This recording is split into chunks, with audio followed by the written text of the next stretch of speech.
Quick thing I learned about working here is that if you really want people to kind of know what you're doing, you always got to have a code name for your project.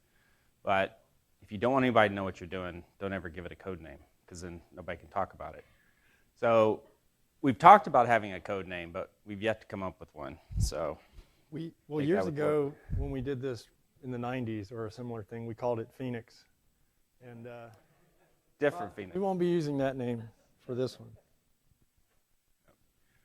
So this is the way I kind of like to think of our front end. It might have been workable back in the day. It probably wasn't ever pretty, but it did the job. I found an interesting article by one of the original developers of our front end.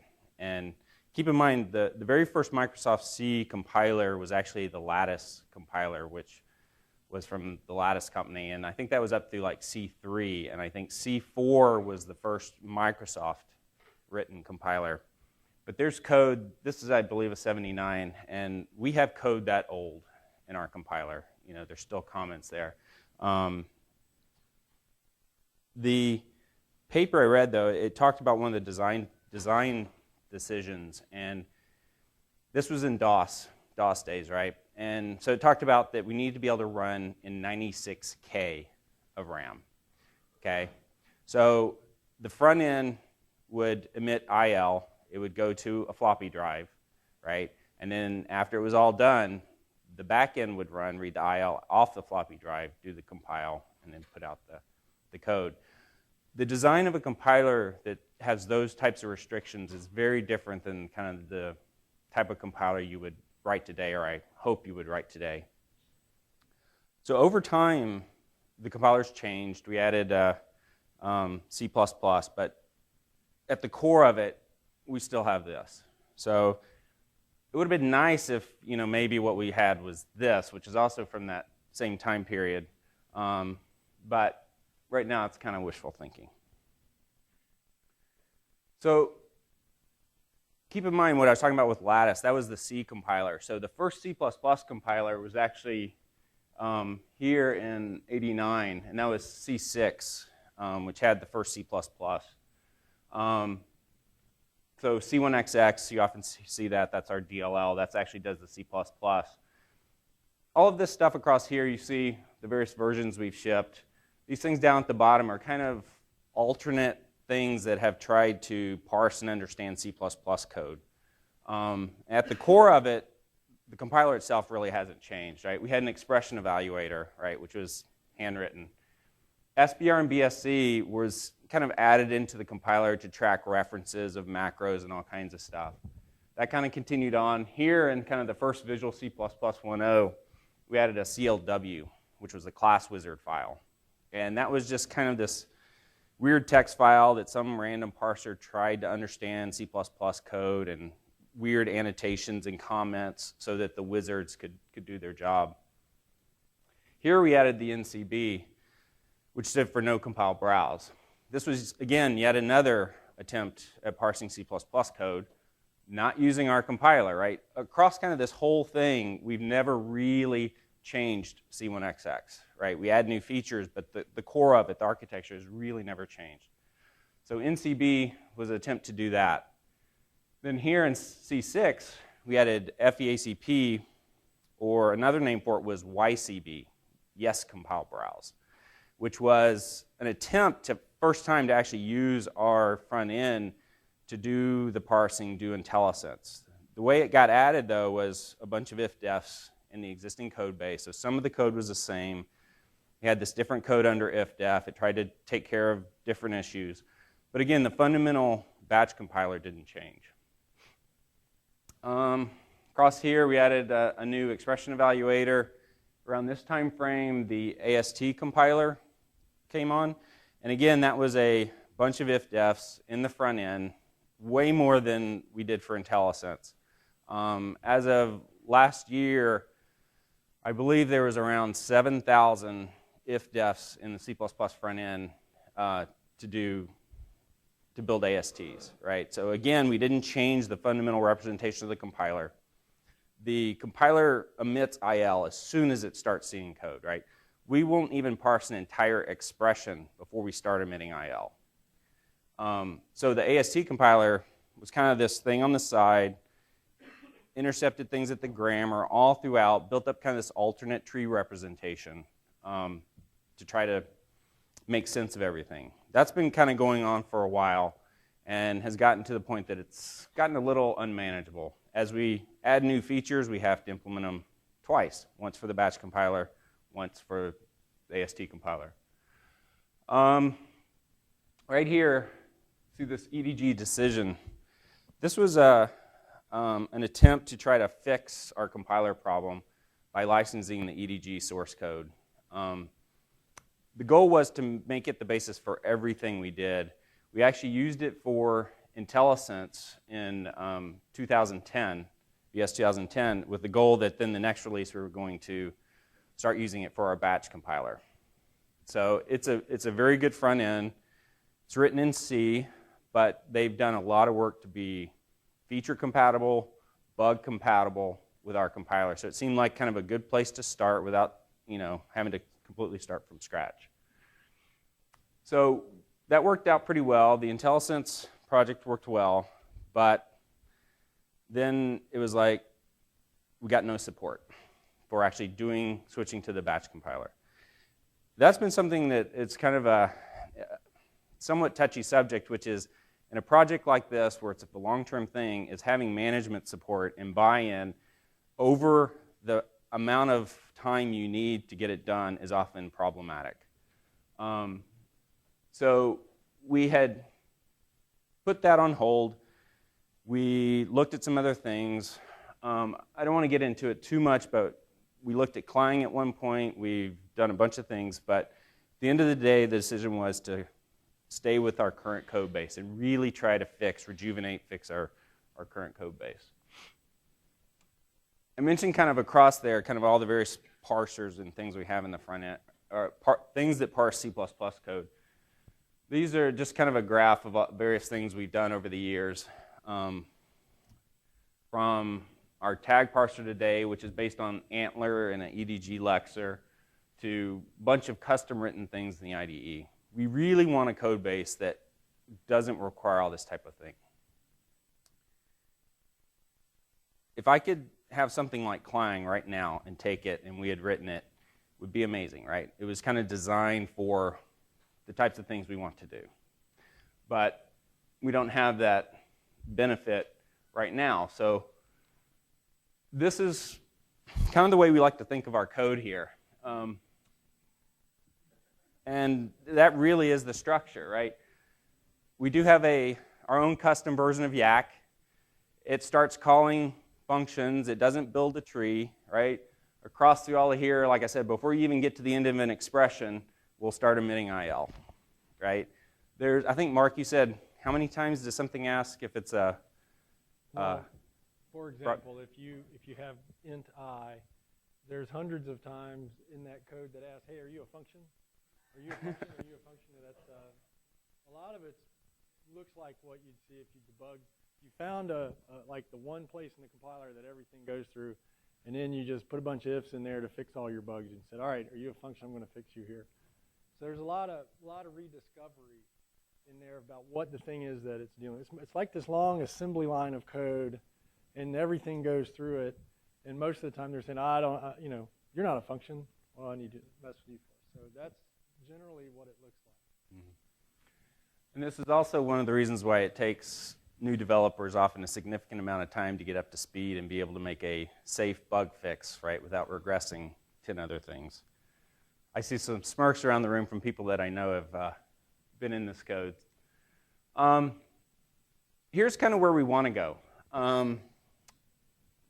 Definitely more modern. We want to build up an actual tree. Hey, there's a new idea, right?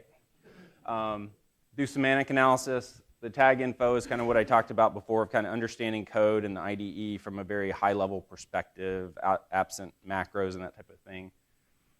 What we call the FB tree, or fully bound tree, we often hear AST. For C++, ASTs don't really exist, because even just to parse, you kind of have to know types and do some at least simple lookup. At this point, though, things are resolved.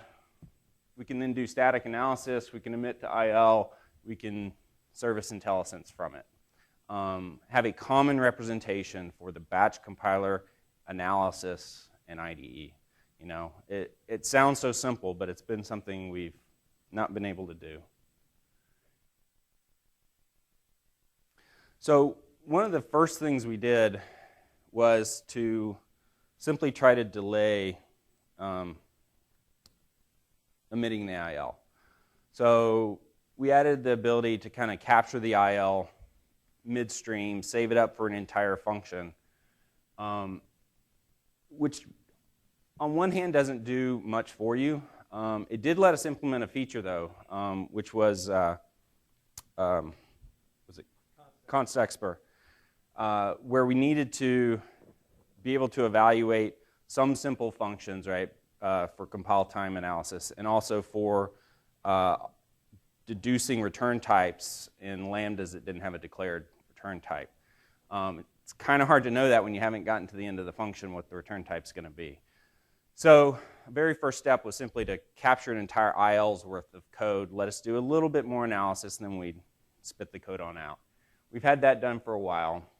We want to then, now that we have this kind of very low-level tree of a function, start raising it up. Right now it doesn't have for loops, if loops. It's all go-tos and labels, right? It's very low level. So we're trying to raise this level up incrementally. Yeah, go for it. I just wanted to maybe motivate a little bit and say that, you know, we'll ask you anyway, are we rewriting the compiler and, you know, like waiting? You can't, the one thing this source base has going for us is that it compiles all of Microsoft's code, right? And without that, I mean, we just throw it out, really, and start from scratch, because it's way harder to, like, take something and make it better than it, well, 90% of it anyway, than it's just start over and just, I mean, you make a whole lot of progress writing a compiler from scratch, and everybody in here has probably written one. And look what I did, you know, but a C++ compiler, you know, you get 80% pretty quickly, and then you'd be struggling. And then you'd have to compile Windows code. And that is just such a, you know, would be such a huge effort for any compiler that's out there, including EDG, who spent 15 years being bug compatible with Microsoft. So really the big trick here is, and the only reason, you know, we're kind of talking today is that how do we take this thing that looks like that and turn it into something that looks like the Ferrari while we're driving it, right? Like, that's the real trick. So this how is really the sort of the thing that unlocks that. So you know, go ahead. No, and that's a very important point. Is we're doing this, you know, we want to be able to do this with keep all our tests running, right? Our P0s, our Gauntlet, our rolling builds of Visual Studio, or rolling builds of Windows. Make sure we're not fundamentally breaking it. It does add some tax, but keeping the code at that clean state has a lot of value. So we started really on this beginning of last year. We're just now kind of really hitting our stride of making some big advances. But it really is kind of taking off small blocks of work, like we like to think, as small as you can, but no smaller. Some things just take some amount of work. It may be a couple of months, it might be just a couple of days, but do the thing that makes sense, get it checked in, and make sure everything is still working.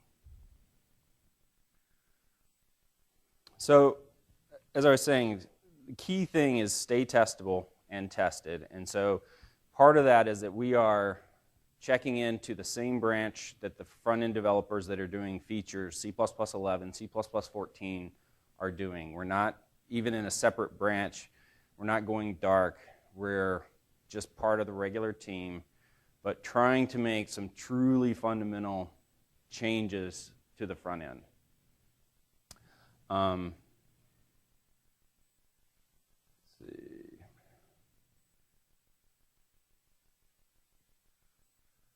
Let's see. Sorry, go ahead. Yeah. Sort of, you know, if you want to go to a tree-based sort of compilation model, you have to somehow have a tree, right? And we, we realized that the only place we have anything that looks that we could actually persist and call it a tree was the thing that we emitted right before IL. So if we start at that thing, we call that a tree. It's not exactly a tree, but it's sort of a representation that's sort of persistent. We start with that thing, and then you think, well, what can I take out of that sea of code and pull all those parts together and call that a tree traversal, and then throw that on the other side. Now that you've built that tree that we sort of persisted, kind of like make a tree walker routine and add that code to it, and then add 500 people to that. They all take one little thing.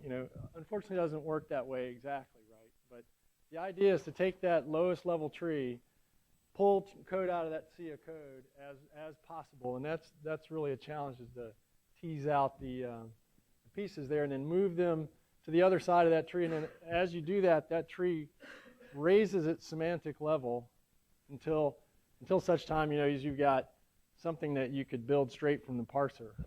So I think the slide before that, Jim might have said more to it. And, yeah, there you go. And it takes, the thing about that, of course, is it takes code that's just everywhere and in all kinds of different orders. If you have a binary tree, we apply all the rules for conversions and promotions and all that stuff in a different order than a unary tree or a question colon tree or stuff like that. Those things are entirely accidental. So, and again, some of those things are kind of woven together. So taking all that stuff out, organizing it, putting it on the other side of that semantic tree, and then raising the level of that thing is sort of the technique for getting this done. And also, as we want to use the code we can, right? If the code works, we don't want to change it, but we're not being afraid, we're not being shy about rewriting stuff that we need to. We're not going to litter the code with if-defs and do that type of thing. If we have to do something aggressive, we'll do it.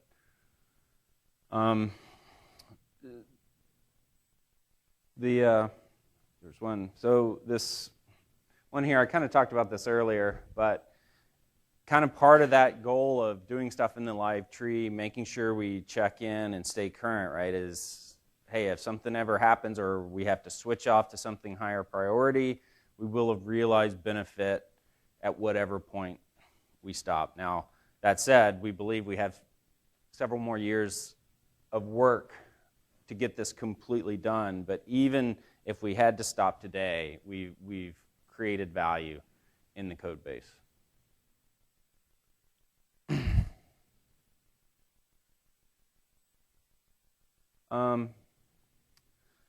Anytime you change something at this scale, right, there's always risks. Performance, right, we're always sensitive to performance. Again, we have a lot of stuff in place for testing and tracking this kind of thing. So again, kind of staying current, being part of the regular tools helps with that. Like I said as well, right, boiling the ocean, right? We can't just go dark for 4 years and come back with a C++ compiler. It just doesn't work that way. And provide continuous value. So like I said, some of the features that we're doing, we needed for constexpr. There's some things we needed for the lambdas. There's the next version of constexpr coming that we have to implement. There's stuff with templates. There have been features. Part of the problem, many of you have probably heard that, oh, we're behind Clang, we're behind GCC on our language conformance, C++ 11, C++ 14. Part of it has been prioritization. Part of it has been it's hard to implement features in our compiler. So we want to make that simpler. So when we first started, we didn't have like a clear deliverable for some things. Recently, though, we've decided to take a hard deliverable. In Dev 14, we have committed to replacing the analysis compiler. So all of prefast and the analysis stuff will be done on a unified front-end compiler. So it will be the same DLL. There won't be like a separate AST DLL. It'll be the same compiler using the same trees that we do for batch. This provides a lot of value to us because, as I said, we kind of have to implement features twice. Once for the batch compiler, once for prefast. We've got a lot of features coming in we're trying to get implemented. We believe we can actually speed it up by not having to have devs implement those in the analysis compiler. We've started experimenting with replacing the expression evaluator in the debugger. Interestingly, just this past release, the expression evaluator was replaced with a new one based on EDG, which in hindsight kind of sucks, but that's where we are. So at some point, we'll be redoing that one as well. The next big deliverable, though, is going to be the IntelliSense replacement. Since we had just kind of redone IntelliSense on top of EDG, we felt it was in pretty good shape. We don't need to do a lot of work on it. It made sense to kind of push that out to later. But those really cover kind of the breadth of problem code, I guess, we have in the front end.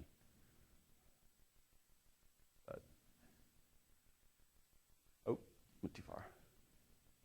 So that covers our presentation. We actually have quite a bit of time for questions if anybody has anything or if Mark has more to add.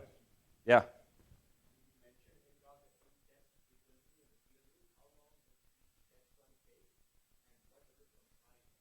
Right.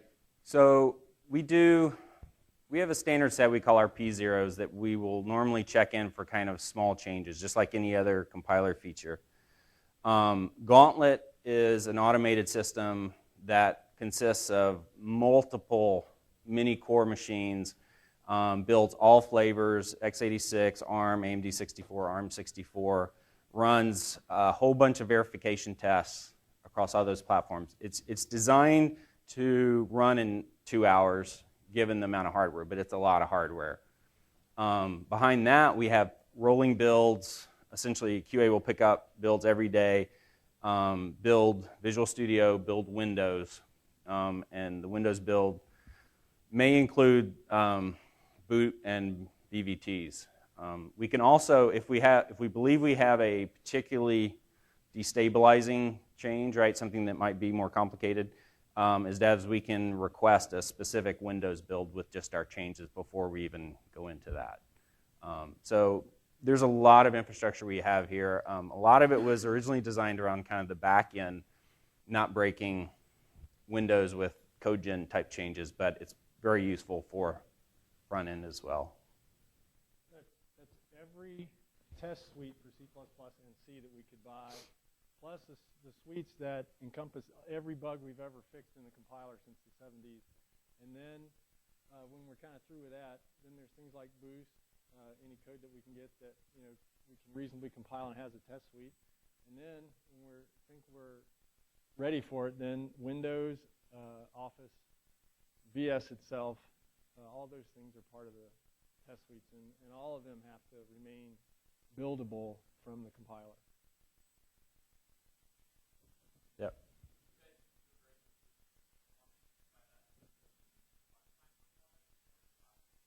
Runtime performance really isn't the issue because we're striving to generate essentially the equivalent IL that we have, and so the code should be identical. Throughput is really kind of the bigger issue, and honestly, we have simultaneously to this an effort underway to speed up Windows builds by 10x. Again, that's across the entire tool set. It's a goal. I doubt we'll hit 10x, but yes, we're striving to get much better. Yeah. But yeah. I think there may be ways that we go slower, right? I mean, obviously you have a single pass compiler that used to build code in 256K. That was a pretty speedy sort of architecture. You go to a tree traversal architecture, you might be a little slower, but focusing on that versus the economies of scale that we know we can get once we do cloud build type things, that's really, we don't want to be spending a whole lot of time there when these bigger opportunities are ahead of us. And this helps us there too.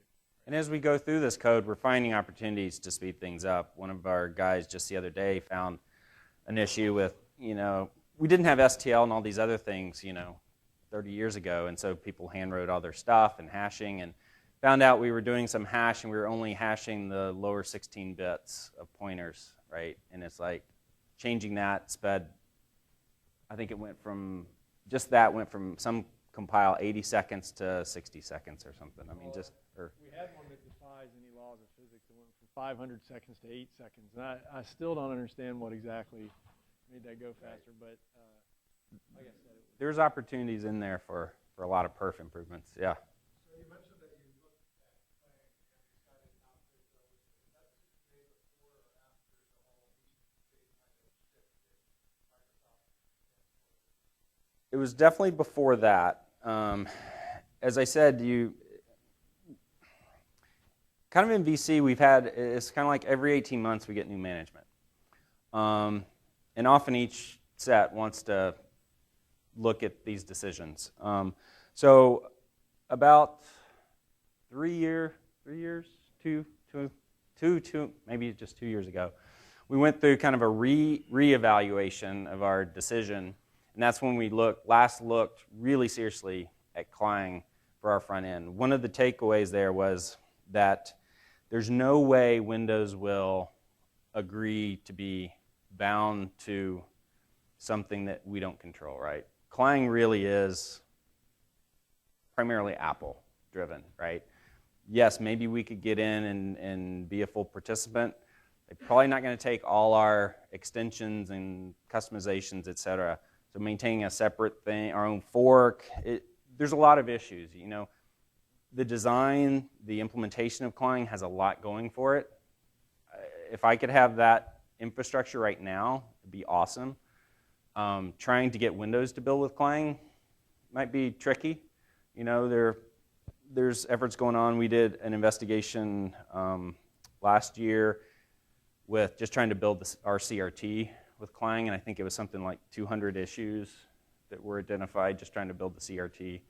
So yes, it would be nice, but it probably would be an even longer time period. well, Clang is coming, right? I mean, it's coming, Well, yeah. it's coming to the platform. And there are people working. There's plenty of effort and interest in that, and you'll definitely see Clang on the platform. I mean, I can't imagine a world where it's not like that. And then the question is, but that Clang, they will never compile Windows. Right? I mean, we could bring in all these slides and show how hard it is to actually build Windows and actually pass all the BVTs and do all that sort of thing. It's a major effort, and it's almost always broken, it seems like. But that effort to get Clang to build Windows would be a massive undertaking. And then at the same time, like Jim was saying,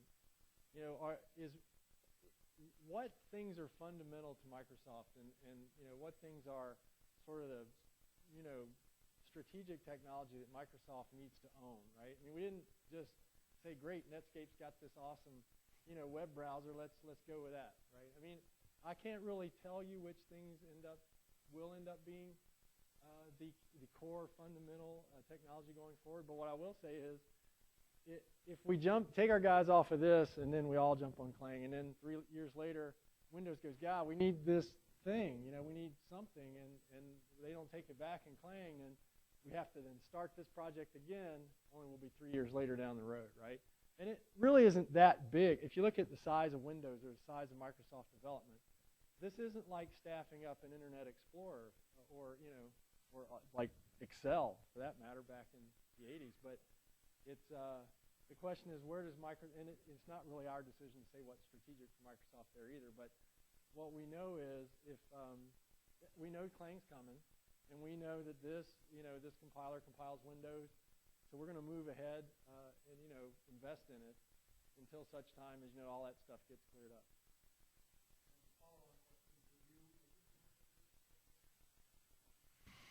That's another excellent question. Why wouldn't we, right? I mean, today, if we open sourced it, people would never stop throwing up. But if, at some point we, got to the point where it was considered to be, again, a strategic move for the company, and the company certainly changed its core, values around open source, and I don't rule that out.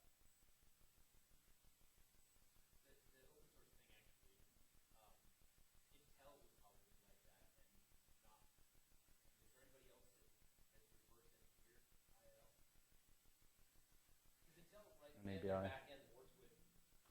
Yes. Mhm.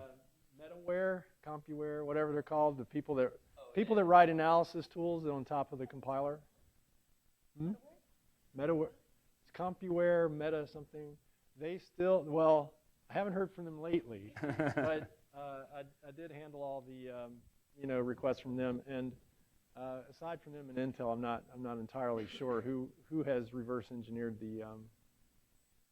I do know there's plenty of people that want to know what the PDB format looks like, and probably to do these sorts of analyses. So the sooner we were able to open things up, the better.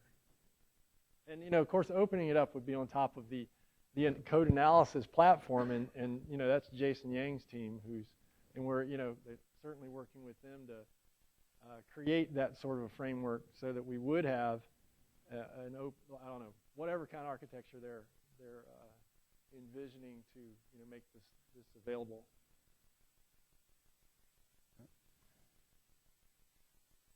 Nothing else. Thank you.